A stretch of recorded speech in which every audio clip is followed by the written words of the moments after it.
Oui, bah effectivement, Hillary Clinton a fait le choix de ne pas s'exprimer ce soir. On imagine dans quelle situation se trouve Hillary Clinton. Elle est effectivement battue par Donald Trump, elle était donnée victorieuse. On a vu les courbes se croiser en direct durant toute cette soirée, hein. Ça a été quelque chose de tout à fait étonnant.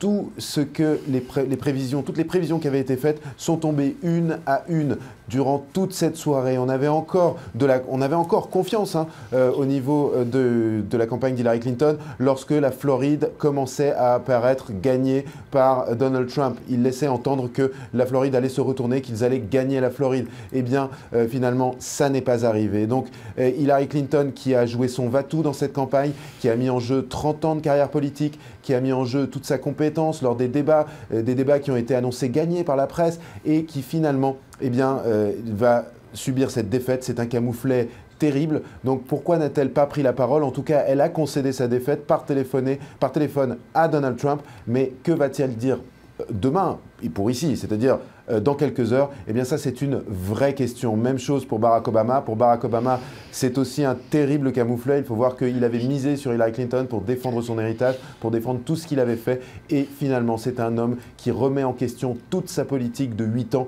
qui, aujourd'hui, va donc arriver au pouvoir. James, l'autre enjeu de cette élection, c'était évidemment le Congrès. On élisait cette nuit les sénateurs, les membres de la Chambre des représentants. Et là aussi, victoire, hein, victoire parfaite pour les Républicains.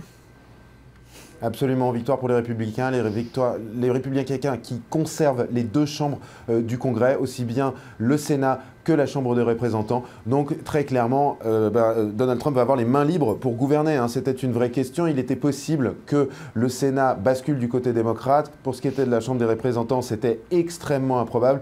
Et donc là, très clairement, c'est toutes les États-Unis qui sont passés au rouge, hein, qui sont passés républicains, un peu à l'image de cette carte des États qui ont voté pour Donald Trump. Donc c'est un véritable changement en profondeur de toute la politique américaine qui s'opère aujourd'hui. C'est également des changements très importants au niveau de toute l'administration. Il faut bien voir que lorsque Donald Trump prendra le pouvoir au mois de janvier, eh bien, il va y avoir des changements en profondeur dans toutes les grandes administrations américaines. Donc ici à Washington, il y a beaucoup de gens qui savent qu'ils vont perdre leur job dans les semaines qui viennent. Et il y a beaucoup d'observateurs internationaux notamment qui se demandent ce qui va se passer. Il faut voir qu'ici, il y a toutes les ambassades, il y a le FMI, il y a la Banque mondiale et personne ne sait exactement comment Donald Trump va réagir sur la scène internationale.